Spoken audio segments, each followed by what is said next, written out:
flavor the rice. Lovely. This is a great sort of basic pilaf idea. Okay, and you can use it so many different things. Here's the rice.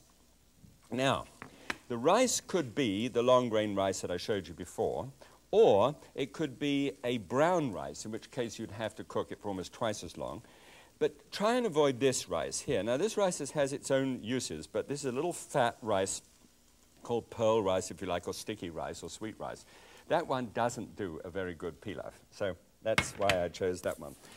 Right, when this is just tossed around a little bit and you start to smell it sort of coming, wafting up there, then you get good chicken stock. Now, always twice the amount of stock than you have rice, twice. So get 2 cups of rice in there, 4 cups of stock. Just throw it in and stir it all around. Just swill it around and get any sort of errant little rice grains around the top. Whip that down into it. That's a lovely sound. Let's get started. A little herb onto there. This herb is tarragon. And if you look in recipes for chicken, you'll find that tarragon, French tarragon, occurs a great deal. A little spiky, marvelous, wonderful herb. Drop that down on the top. Just let it lie there. It will diffuse its herbal essence throughout. And a bay leaf, just float that on the top as well. I'll show you the reason for floating that in just a sec. Okay, so time to get into the oven. Now, the oven should be set at 450 degrees Fahrenheit, which, as we all know, is 230 degrees centigrade. Yes? Oh, I'll tell you what. And just before you rush for the oven, a little freshly ground salt. Now, a little. You've actually got to keep on doing this until you get through a 1/4 teaspoonful. That's what I want. I want a full 1/4 teaspoonful because there is such a lot of rice there that, and by the way, it's a real tummy full. It's a real gut stretcher, this one, in terms of the amount of rice that we've got in. Okay, so pop that up into the top oven there. Don't put a lid on it. Just let it go. 20 minutes. That's all it takes. And ready? And just pull it out from the bottom. Push it through. And don't forget, you've got to learn the backward oven close. You don't have to, of course, but if you've got it's a little hard if you've got a higher one than that. Here, this is the reason why I left the herbs right on the top, like so, all right? So that they can just be pulled out very easily. Then, all you really need to do is to get the chicken, which, as you know, is cooked, and drop that down onto the surface. And then, you've got a most fantastic thing that happens here. Because you've got the chicken, which is nice and juicy, a juicy thing you can do is to cut in the sort of traditional shape that I like to cut things, a 1-inch wide piece of mushroom, and drop those into, and I've got 8 ounces of mushrooms there.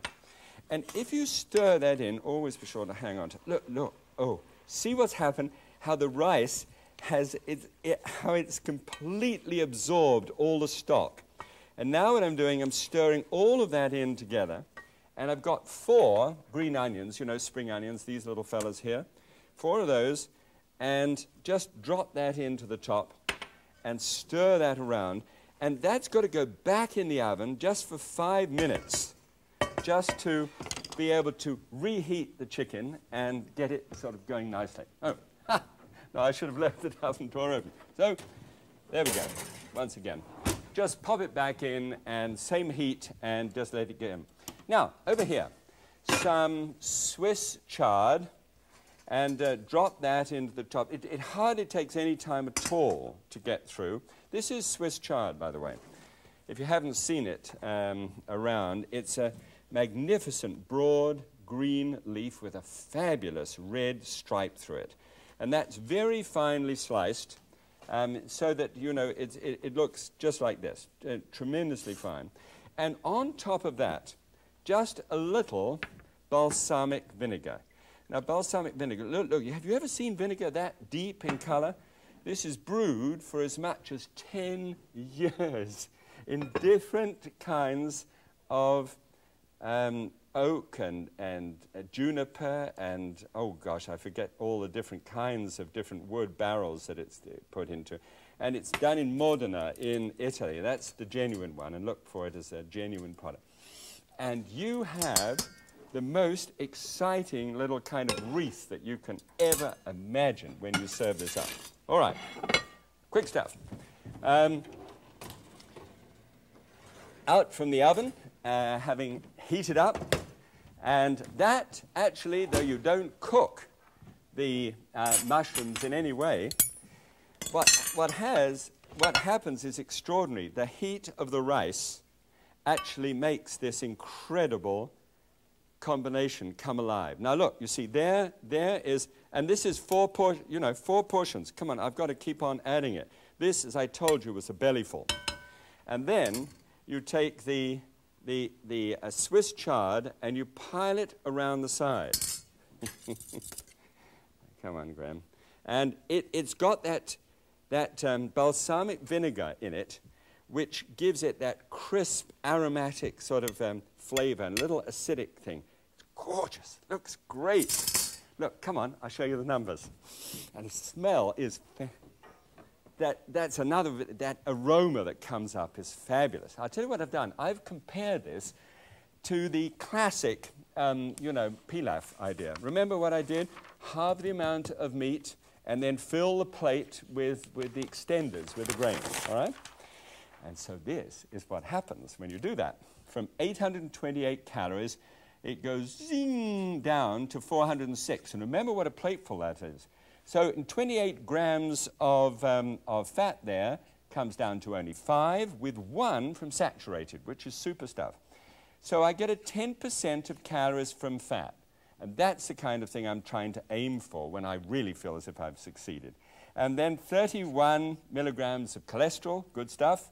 347 coming down on sodium, and 5 is, of course, because it's compared to the rice in the pilaf, and that's the way it is. Okay, so now let's see whether there's a large hunk of... Oh, I'm sorry. This is one of my favorite moments of my whole life, is to be able to eat. Of course, I like cooking for you, too. The combination between the two is just fantastic. We halve the risk, and we've doubled the amount of pleasure. And that's the whole Minimax idea. Okay. So, as you know, we're going to try and springboard with this one. And don't forget the springboard, by the way. Now, my springboard is going to be to take that basic idea with the extender, and I'm going to take some beef and some quinoa, which is a very unusual herb which grows in the high Andes, and put that together for a startling new dish, which is one of the best dishes I've ever made. Okay? Come on.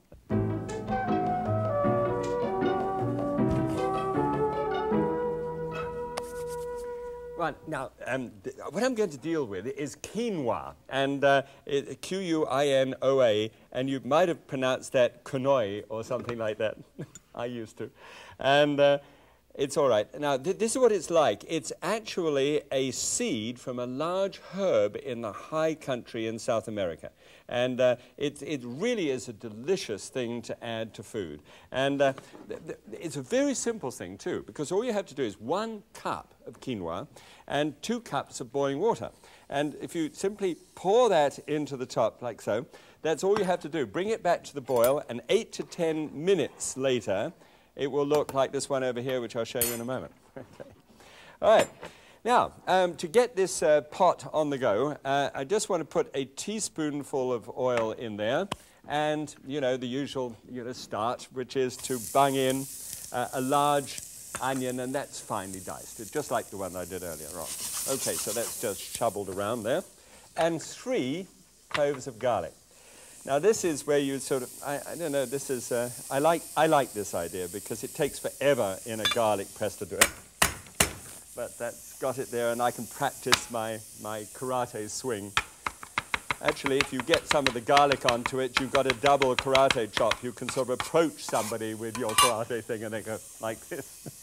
All right, so just a little bit of the garlic, then just crushed up and down into the top. So now you've got those 2 onions, and that although when I say sulfurous smell, don't get me wrong, that is one of the most wonderful aromas, I think, in the whole kitchen. Good. Now, into this, I just want to take a little beef and do this, show you what I've got here. The first thing, this is bottom round. And bottom round is a very lean cut. Now, if you were going to buy this and you would buy a piece for, say, 4 people, you might buy a piece like this and roast it or braise it would be better. I'm going to take just 8 ounces. So you see, we'd take a heavy reduction in terms of the amount of meat. All right. And this can be put into, and I always buy meat in a larger piece, by the way, and cut it up myself, and then either mince it or put it through a small processor like this one, and then just pulse it to get it into the mince. Now, other people make minced beef, and I think that's wonderful that they do. But in my case, I want to know what it is that I'm getting. I want to be able to look at that meat and see that it is very fine and doesn't have a lot of fat running through it. By the way, I take it very seriously, the kind of textural result I get there. About 20 pulses will actually do it. I want it, I don't want it overdone, I don't want it slushy. I want just a bit of texture in it because I want to feel it when it's cooking. Now you see how that's coming now? Pan and the meat is just, the onions are nicely browned, and the flavor and that oil that has come up from them. Just put this away, wash it up. And, if you've got one of the little hand ones, that's fine to do it with that. Now, stir it all in together so that you've got the heat from that pan is now going to cook this meat. It doesn't take much cooking at all. Very small quantity of meat, large quantity of the grain of the seed, in fact, in this case, is going to be added to it. So shovel it all around, and then take a tablespoonful of tomato paste, of the low sodium one. Remember, on the, if you saw that one, this is called the Maillard principle. Stir that into the bottom, and that should start to darken the color of the eventual dish. The longer you can let this go, say about 4 or 5 minutes, will be just terrific. And incidentally, something that you can add to this from a color point of view is a little light sodium content, soy sauce. And you see, Zen Buddhists understood this because they didn't eat meat, but they missed somehow or wanted to have a flavor that ran through the whole dish. So you put that in as well with that tomato paste. It's an incredible base color for this one. All right, good. And then onto this goes also the sweet red pepper, and chop that up in small pieces. And about this time, because we want you to be able to get all of that as a medley of flavors, give that about 3 or 4 minutes, cooking round. Then take the quinoa. Now this is the quinoa when it is cooked. It's had this 8 to 10 minutes cooking time, and it has the most wonderful sort of appearance. I'm going to take a little bit of that one and show that to you on the tip of my finger there. See? It's like a rice grain, but it's just showing a little bit of the starch content. It pops in the mouth. It has the most wonderful texture. And if you go to an average supermarket, you may not find it. How about a health food store? Or, drop us a line if you must, and we'll try and find it for you, okay?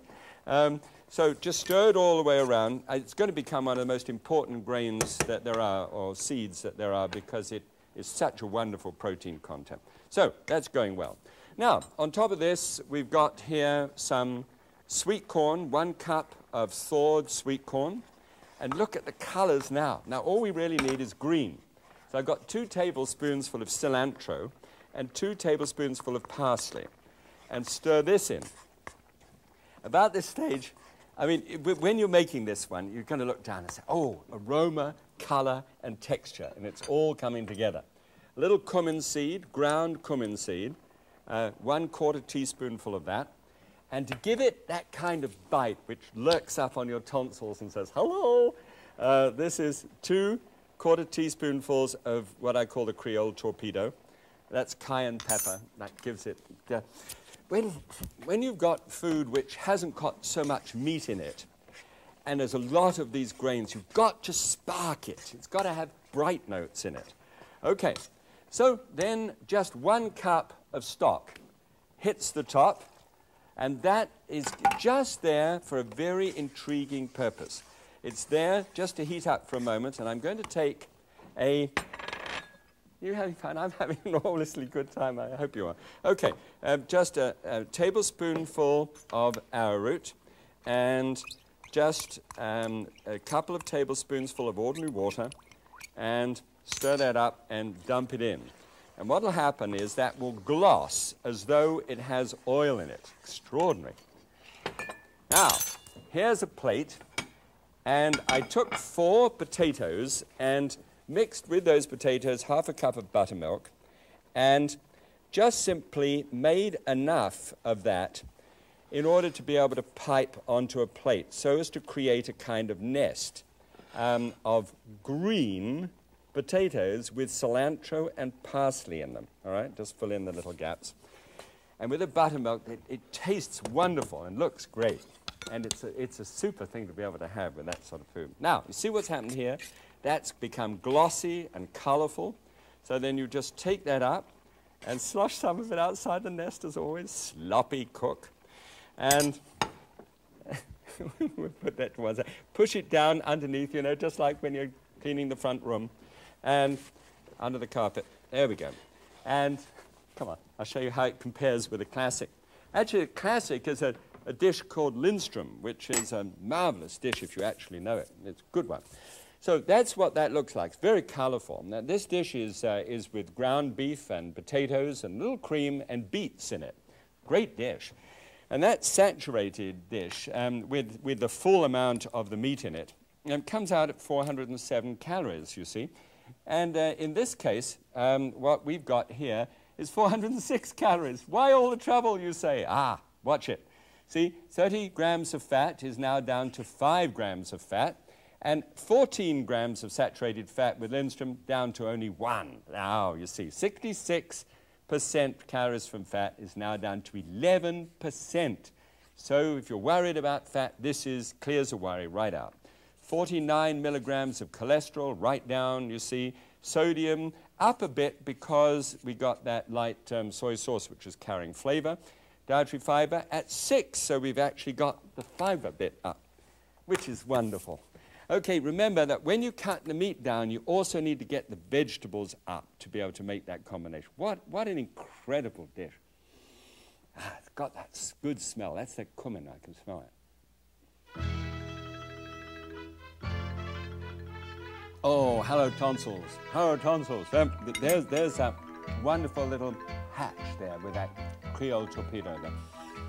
It's got color and everything. Anyway, if you want to minimize the risk for those you care for and maximize the flavor with aroma, color, and texture because you want to please people, that's one of them. Okay, thanks for being with me once again. God bless you. Lots of love. Bye.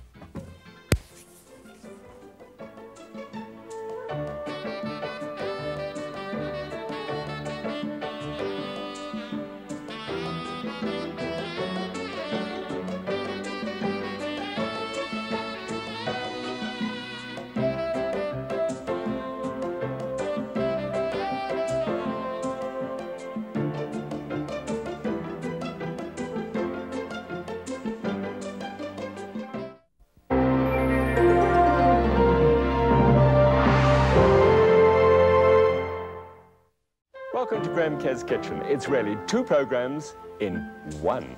This is a series that appeals to your creative side. Food that is sumptuous stuff. How could that be? This is a program about people who want to eat healthy and reduce calories. Actually, it's about food with an aromatic quality that fills the nose. Oh, sure. But it's also about keeping my arteries clean by reducing fat. But it doesn't mean a thing if the food isn't rich and colorful. Maximize the flavor. Okay, but I must have healthy food that I can cook in minutes. I must minimize the risk. So welcome to Graham Kerr's Kitchen, where we get our heads together just for you.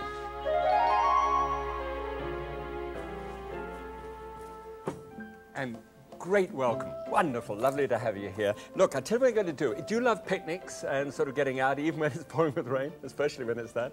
Well, I'm going to try something with a picnic. As usual, it's going to be a little bit of a technique, first of all, very unusual crust. And then what I'll do is actually get into some kind of enormous, wonderful dish, creative stuff, which of course springboarding into that second part of the program. Okay?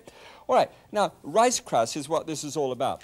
And I got to thinking, if you just take a sort of side view of a quiche, you know, quiche is really fat and flour put together with a nice crumpled edge on the top, and then quite possibly streaked through the quiche would be either eggs, ham, mushrooms fried in a little butter, you know, crusted with cheese on the top. Am I getting to you? I know. Getting to me. And so if you took just the anatomy of a picnic quiche to take out with you, it would have to have a lot of fat plus a lot of flour, and as a result, a lot of calories. All right?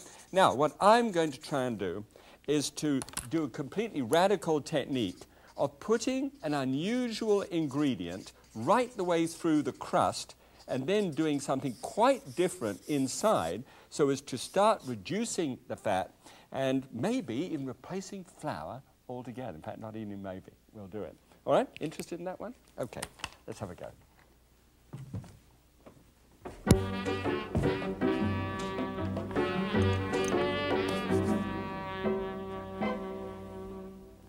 And the way that you actually get rid of the flour altogether is rice.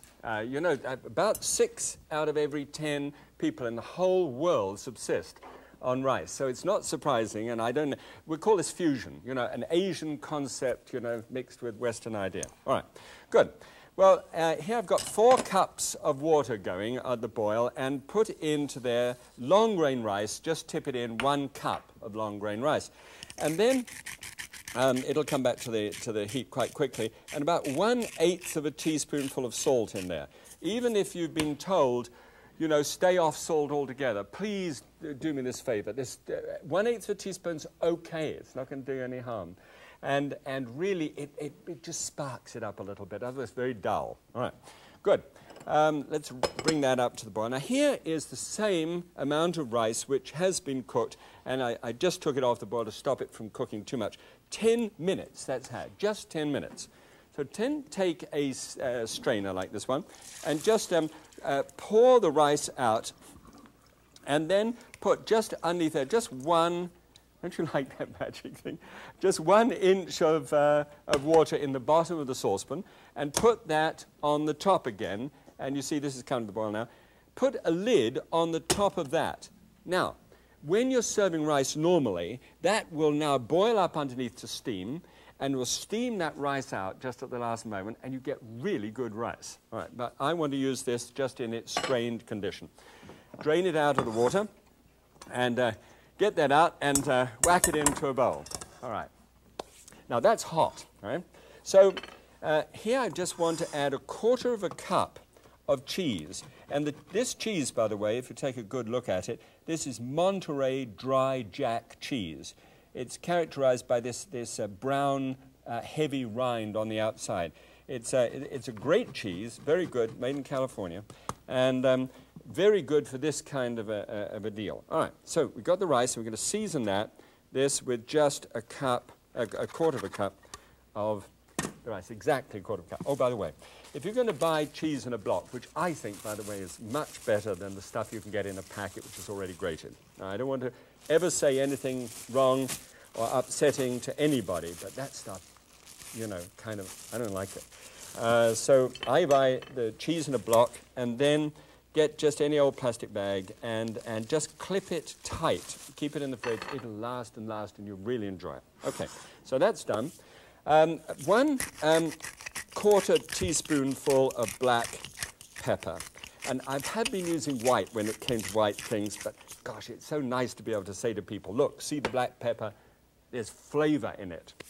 And then just a little bit more of the salt. Now, come on, Graham. Now, you're overdoing it. No, I'm not, truly. It's just the same 1/8 teaspoonful here. So that brings it up to 1/4 teaspoonful altogether. And that's very important. Okie doke. Good. One thing just to bind that mix together is just a little egg white. You don't have to worry about the temperature, you know, and all this stuff that we're hearing about recently with egg white, because this bakes in the oven, kills any little bugs.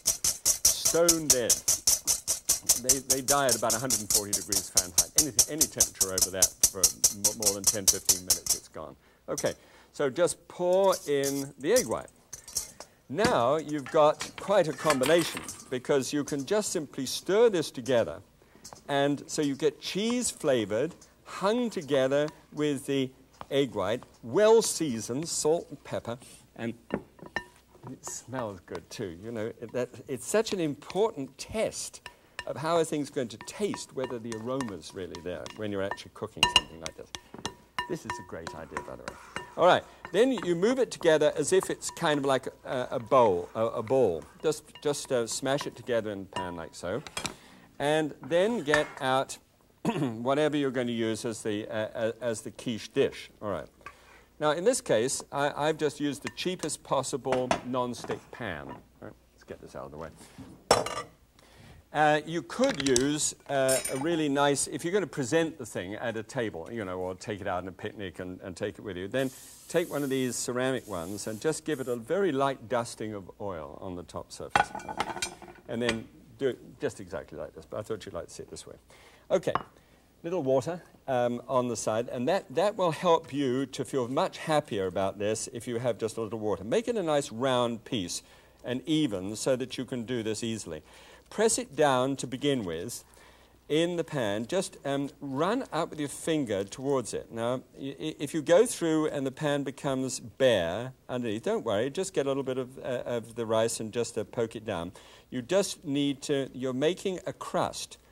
And as you press this out, you're pressing it into the corner of the pan. Make sure that you've got enough to make it go into the corner of the pan. Nice and even. Run out all the way around the outside. The more even the ball shape is at the beginning, the better. And you'll find yourself getting all messy with your fingers. Then just keep the water on the side, and it'll be so easy to do. And then just press it up at the side. Just keep pressing it, and get a firm little crown around the top of the dish at about ½ an inch. And if you do that, it'll be working just well. All right. See how it sticks? And then see how easy it is when you just wipe it up. Great. I hope you're going to do this. It's such an easy thing. And all right, so that goes into the oven, 350 degrees Fahrenheit, and stands there for about 30 minutes, and that dries out. And then you've got, it falls down to the bottom oven, and here it is. This is what it looks like. It creeps back a little bit, you see, like so.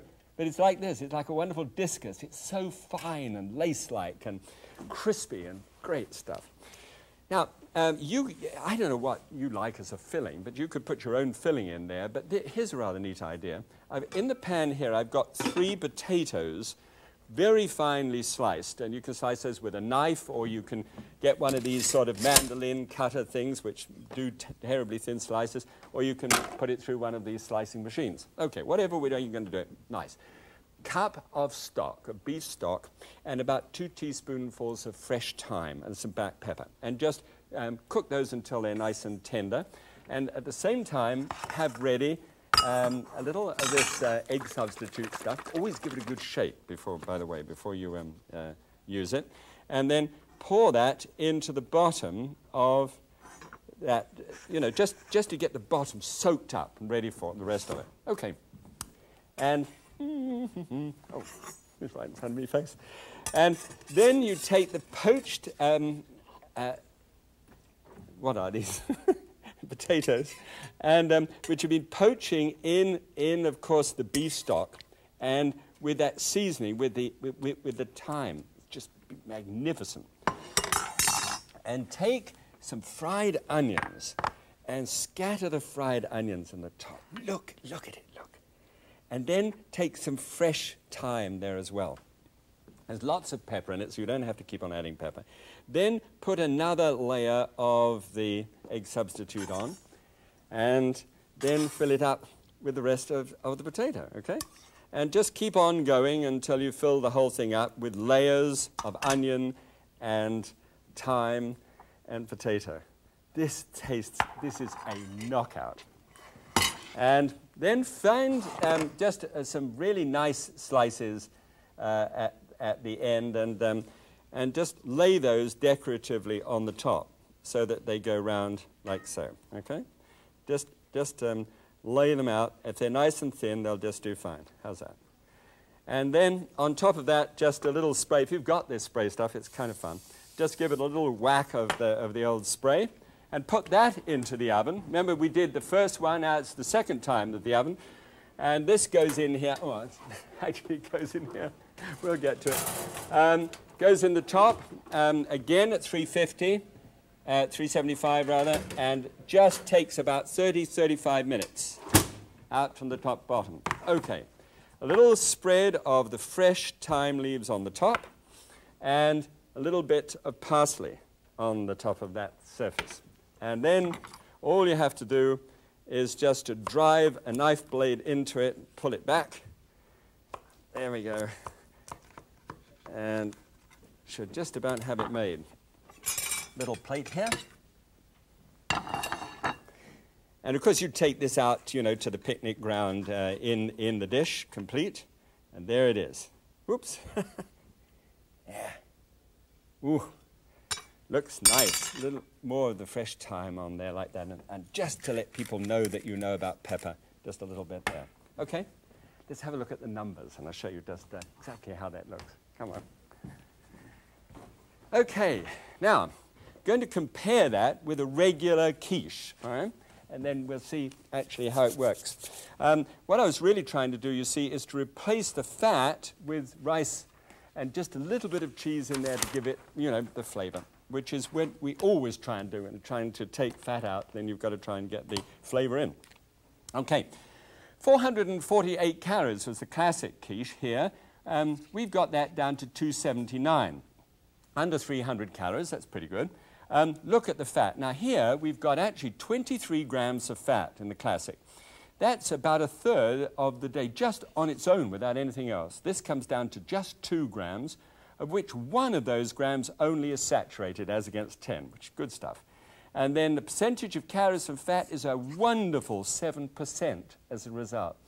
You know, that is so good to think that you can have a slice of pie out, French call it picnic pie, you know, out there, and only 7% of calories from fat. Okay, cholesterol, 3, whistling down. Whatever that means. 348 milligrams of sodium, not bad, even when you consider what I put into it. And then 4 is the dietary fiber. So, now, out there, of course, in the picnic thing, probably not knife and fork time, but oh boy, look, I'll tell you, this is neat. Get the onions so that they're not overcooked, so that they're a little crunchy and the thyme.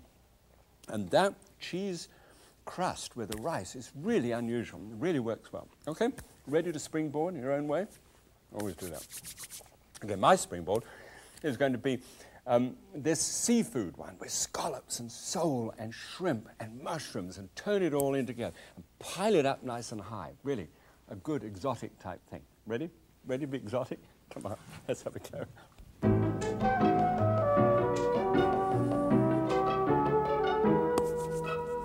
Okay, this one is phenomenal. That one's phenomenal. This one just slides up above it slightly.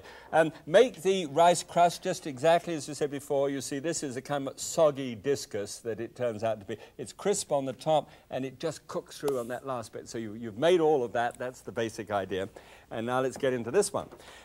Here's just a half, or actually a full teaspoonful. It's looking a little lonely on there, but there it goes. And whilst that's heating up, these right here, if you've ever seen this and wondered what they are, they have a papery, sort of light brownish skin on the outside. And when you peel them in, they're purple. And this is a shallot. And for those people, you really need your shallots for the dish. But for those people who, if you've got any sort of problem with onions, and you know, they sort of upset you a little bit, try these. I'm not saying they'll completely work, but there's a theory around that the shallot, for some people who are allergic to onions, is just tremendous. Look, pulse that just a half a dozen times, and take the little top out, and then with the hot oil there, just shake those down into the pan, and just move that around. and that heady aroma that's coming off it straight away. It's not like a garlic, it's not like an onion, it's just between the two, if you like. All right, put a little blade back in on top, and here's some mushrooms. Now these are 8 ounces of mushrooms, it's 4 ounces of shallots, and double the quantity. Obviously the volume is enormously larger, and you can just about cram them in. And there we go. And these are made into a thing which is really called a mirepoix. And mirepoix is really to cut something into about 1/4-inch pieces. If you just pulse it like this, a little pulse machine, you can actually get it down into the tiny little bits that you need for the dish. You just be patient, it takes about 10 or 15 pulses, and it goes down, and you've got what we call the tunnel of love. Look. See? It's just this wonderful nest of mushrooms that you get from it. Okay, so these are going well here. Just take those and just tap them in. That's good. And then just give it a shake around here. And, you know, I'd like to suggest to you that you give this about 5 minutes. If you give it 5 minutes, what will happen is the mushroom, which is so full of liquid, you know, it's sort of like this now, and gradually as it heats, it will shrivel up a little bit and a juice will come out of it. And the juice really should be expressed from this before. You'll notice in the final dish that there are little gaps you'll find in the mix when it's sort of in layers. And that's come as a result of too much liquid that comes out of the mushroom. So try and get those cooked over a fair heat, about a medium heat, and coming down nicely. Good. All right. A little salt just goes in there, just a little drop of salt, not too much, and some freshly ground black pepper. Just shake that in, about 1/4 teaspoonful of that. We need quite a lot of it. Oh, great. Okay, now when that's doing, here is the seafood side of it. This is a piece of sole, and sole or flounder if you like, and this is cut into what is called goujons, or fingers. And it's where the original fish fingers came from, I guess. And then just got 6 ounces of fish fingers, and just pop those down on the top. Just roll them, and look, snow white sole against a bed of mushrooms in the bottom. Looks fabulous. And then here, I've got 8 ounces of 12 ounces actually of scallops. And these are the rather large scallops. These are the weather vane scallops down from Alaska. And so if you've got smaller ones, then please just go ahead with the smaller ones. And you don't need to cut them into such small pieces. All right. Turned around, mushrooms brought up in there, all combined together. And then shrimp. Now here's just 6 ounces of shrimp. Lay the shrimp down there like this. Get a nice sharp blade. Run it down the back, and then just see whether there's an advanced sand track in there. You'll see it if there's a sand track. Then just peel it off, and there it is. It's done. And save, please save. Put in a little plastic bag all the shrimp shells. And those will be fabulous later on for a great stock for a seafood soup or something of that nature. All right, so stirring all of that in together. Look, see how it comes? Smashing. A little bit of salt in there, just a touch. And some fresh thyme. If you can make this fresh thyme, dried thyme is one of those, herbs which goes so well, but in this case, just about 1.5 teaspoons of that fresh thyme stirred in there, and then that bright note, all right, where it peaks right up, is just a little bit of lemon. So the lemon, just simply drop it in here. Don't run the risk, please, of having lemon juice with pits in it. I mean, that sort of sends a signal to me, that you don't care. All right, 1, 2, 3, 4. About 4 teaspoonfuls. The juice of half a lemon should do just fine. Now, stir it all in together. Looks great.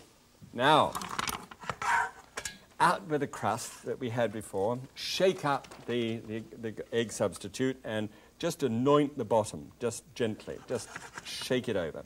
And then we just need to pile it in. Let me see. And there, look at it. And the smell is gorgeous, with the shrimp and the sole there and the scallops. Just press them out, press them really down tight. And you say, oh, come on, Graham, that looks as if it's ruinous to it. Not at all. When you see how it actually bubbles up, it's amazing. Now you just fill in all the cracks, just look for the cracks and fill them in, and then more mix on the top. I mean, just keep on belting it in, and it will all go in, I promise you, every little spot. Heap it up on the top because it will gradually drop down as it's cooking. Great. Now, a little bit more of the egg substitute on the top. Just pour it in. Look at that. Look at it. Pour it all over like this. And then just a little bit of the cheese. All right? Now, just take it from the bag and stroke it over the top. Just about a tablespoonful of that cheese over the top surface. Good. Into the oven at 375 degrees Fahrenheit, 190 degrees centigrade. Open it up at the bottom. Yep. And, oh, I can smell it. Fantastic. A little bit of fresh parsley over the top. Look, look, look, and it's just crisp and brown. Just a little bit of cayenne pepper, or sorry, of paprika, just over the top, just to give it some little bit of color. And let's dive in. Oh, it went crunch. It did a crunch on me, just as it came through. Oh, good. Here we are. And slide it out. Now, this would be just great at a dinner party, wouldn't it? It truly is the sort of thing that you can serve as a dinner party. You know, a great salad on the side, some fresh thyme on the top, just a little bit of that black pepper all over the top of it. Wonderful. Bit of parsley as well. Let's have a look at the numbers. Come through. Okay, so there it is. There. Oh, that looks nice. All luscious lumps. And that is our dish. This is the one which is the more compacted egg custard one with shrimp in the center. Good topping of cheese. Looks nice. And made with wheat, of course. There is one advantage of mine as well, and that is that if you're suffering from a wheat allergy of some kind, well, you could use this instead. All right, 270 calories, so we come in under the 300. Fat was 22. This is down to 4. Saturated fat, only 1 gram of saturated fat. Percentage of calories from fat then just makes it 13, and that's an amazing total. 93 in cholesterol, 674 in sodium, right down, and 1 up on fiber. I love being 1 up on fiber. Okay, quick nosh. This, you just need a fork. It just simply falls apart before you. Look at it. Oh, so neat.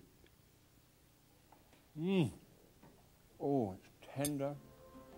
It tastes wonderful. And the seafood is just spout with the lemon and the thyme. Great dish. Do try it. Don't forget, squeeze out all the moisture from the mushrooms in the beginning. Don't have it too wet. Okay, thanks for being with me once again. God bless you. Love to all your friends. Bye.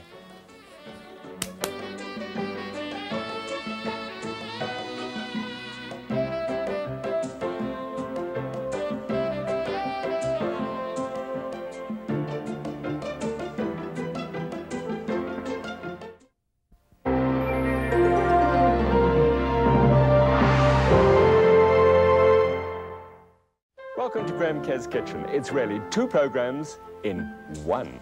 This is a series that appeals to your creative side. Food that is sumptuous stuff. How could that be? This is a program about people who want to eat healthy and reduce calories. Actually, it's about food with an aromatic quality that fills the nose. Oh, sure. But it's also about keeping my arteries clean by reducing fat. But it doesn't mean a thing if the food isn't rich and colorful. Maximize the flavor. Okay, but I must have healthy food that I can cook in minutes. I must minimize the risk. So welcome to Graham Care's Kitchen, where we get our heads together just for you.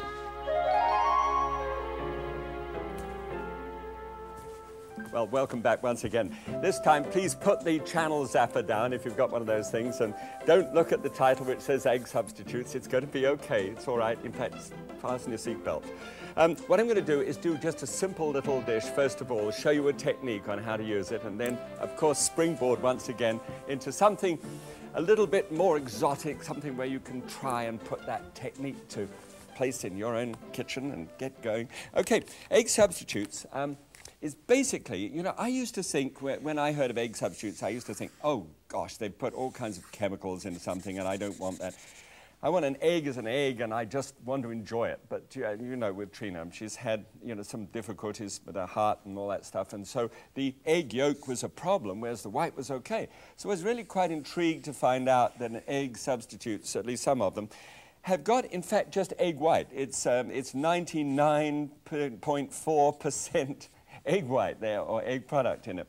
And just a little bit of something else in there. And of course, I was really fascinated to know what that might be. Well, it's a little bit of annatto, which is the yellow coloring, which is also a natural coloring.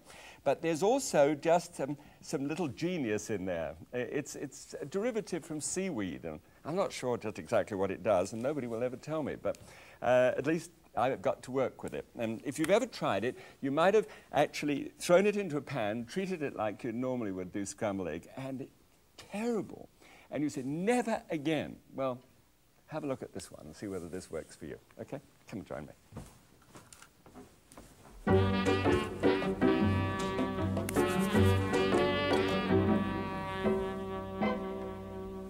Good, everything nice and warm.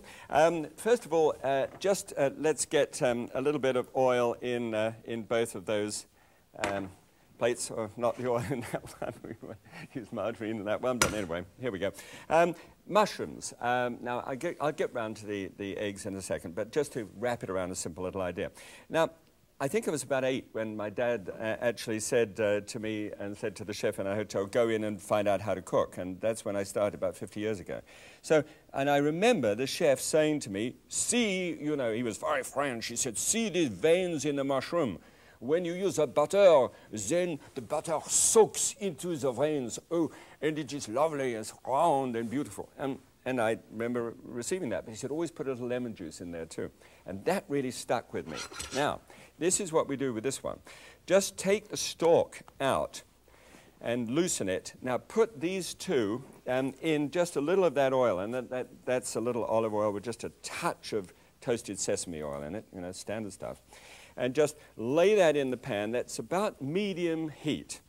And then take the lemon. You see, because lemon does cut back somehow on the fat. But I used to think, well, I'll have the fat and the lemon, and that would really taste great.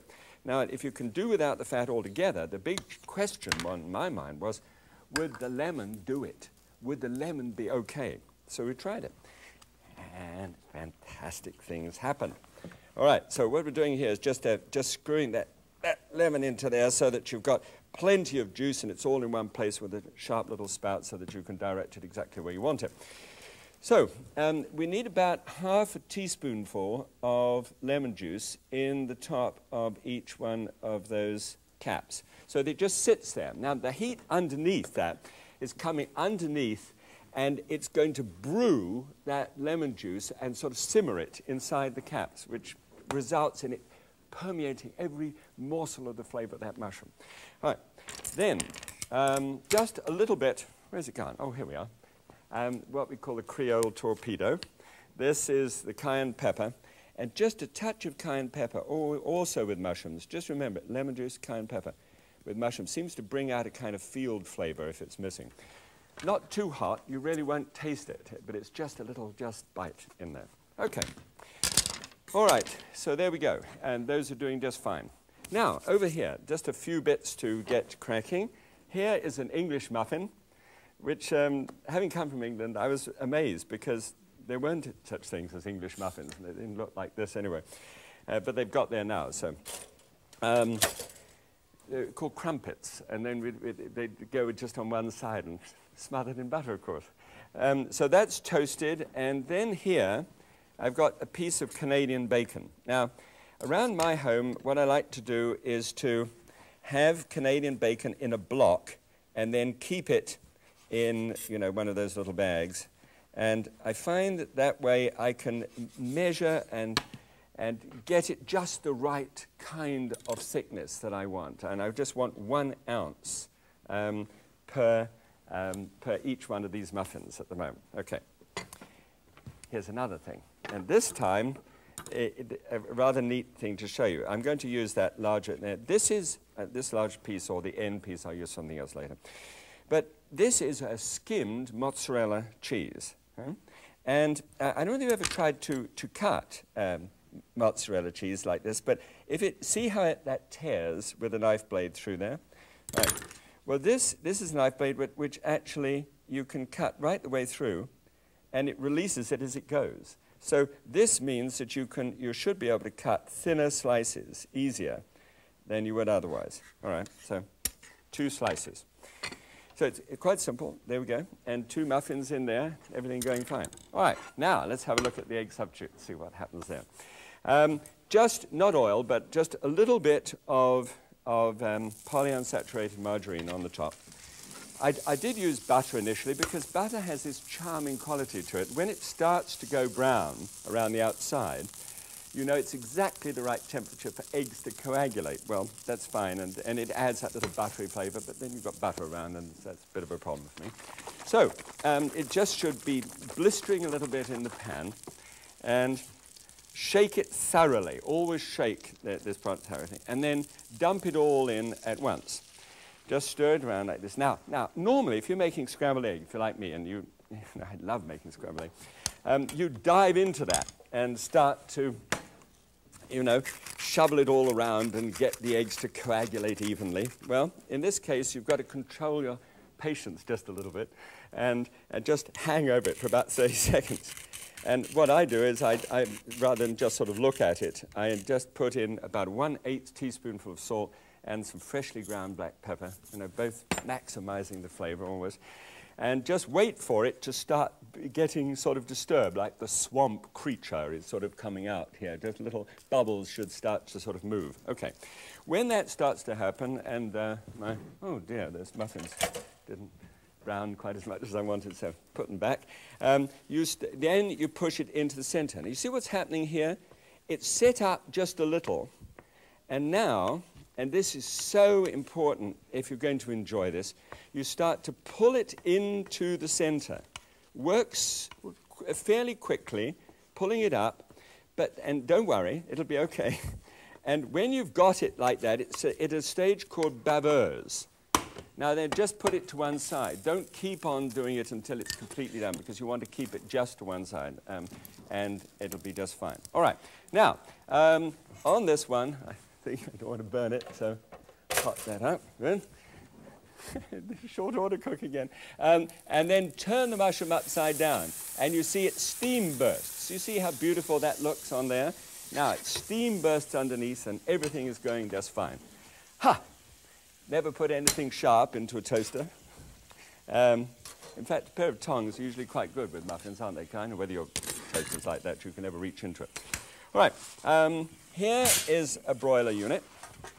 So what we'll do is just simply set it on a broiler. And you can do all number of these, you know. For brunch, it's just sensational. Drop onto a hot muffin these 2 little pieces of Canadian bacon, and spoon them out. Eggs. Now, the eggs are nice and moist here, all right? So just drop those, that good spoonful of... And do you know what I'm smelling at the moment? Guess. I'm smelling the freshly ground pepper on that one. Look. All right. Now, it's going to look something like, not that I care really, Eggs Benedict. I refer to Eggs Benedict as edible pornography. But that was when I wasn't really thinking about being polite. And so you just drop that on the top Okay, now that looks pretty sordid, doesn't it? But you take this small, thin slice of the low-fat mozzarella cheese on there and lift it up and stick it under the broiler. So if you've got the broiler ready, just gently place it on there. About 4 inches away should be just about right. And yes. Now, oh yes. I like to place on top of this, instead of, well, there are 2 things you can place on top of it. One is a green onion, and you can cut that green onion in thin slices like so, and that can decorate it. It's quite a decorative shape.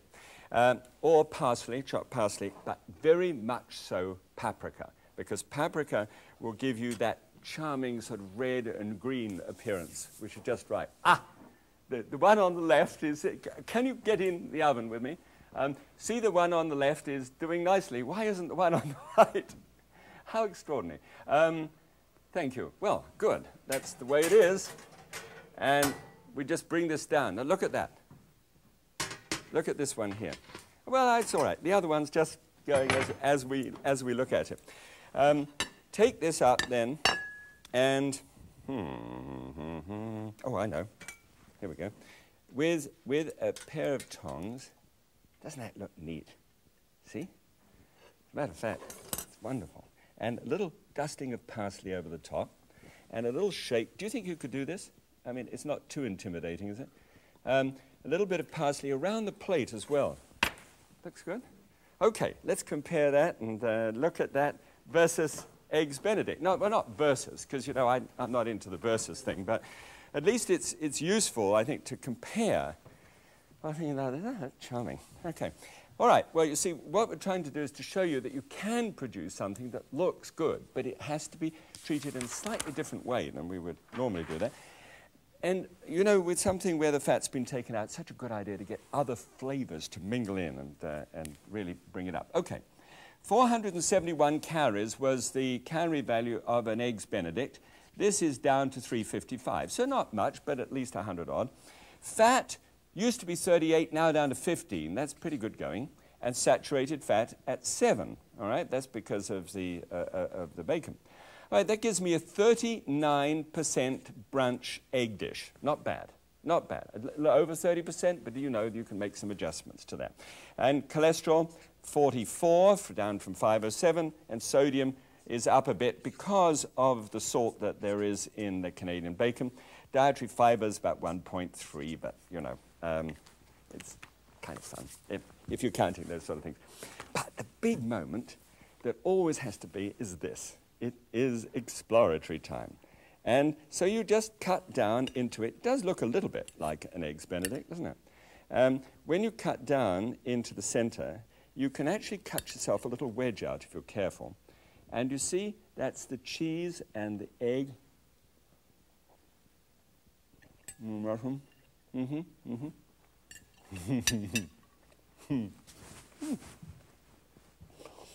It's actually almost indecent. One worries a little bit about this when you're trying to develop dishes. Oh, but that is nice. Try that for a bunch of people that you love. And, you know, the whole idea is that if somebody's at risk, there's no need to sort of give them dull food. You can spike it up and present it nicely. Looks good. Don't forget the springboard, which is take that idea and create your own. You know, come on, you know, be creative. Now, by way of sort of a creativity, I thought that what would be a good idea would we get the feeling of Asia and egg foo young, and make an egg foo young scramble where they sort of mix the two together and see whether that works. All right? Come along, I'll show you how it's done.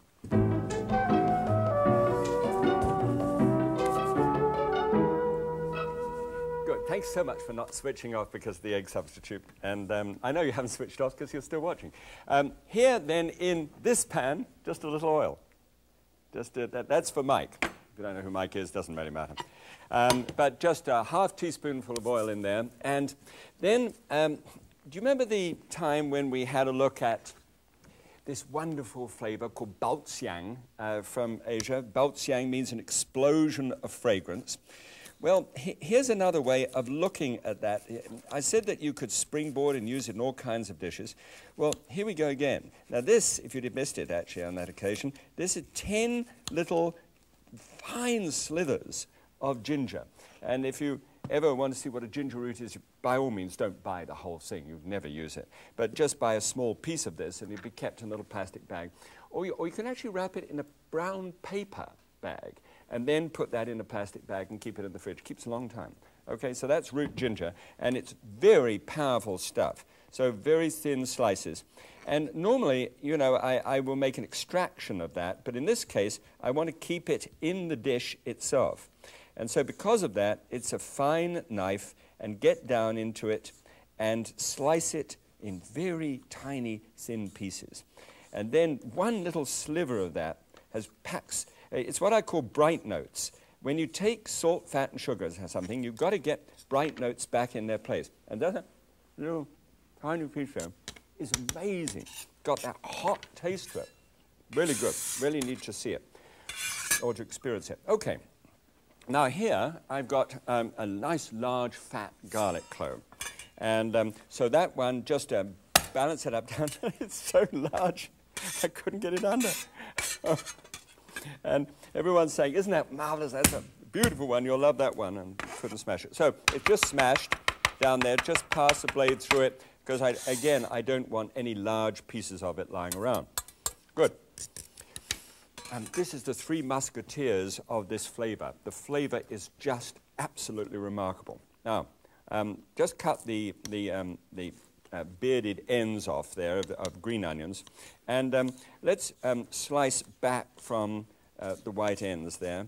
And here, quite a crunchy little piece of it. I want to leave some of those ends for something I want to do at the end there. Or the conclusion, rather than use that language too long. And there it is.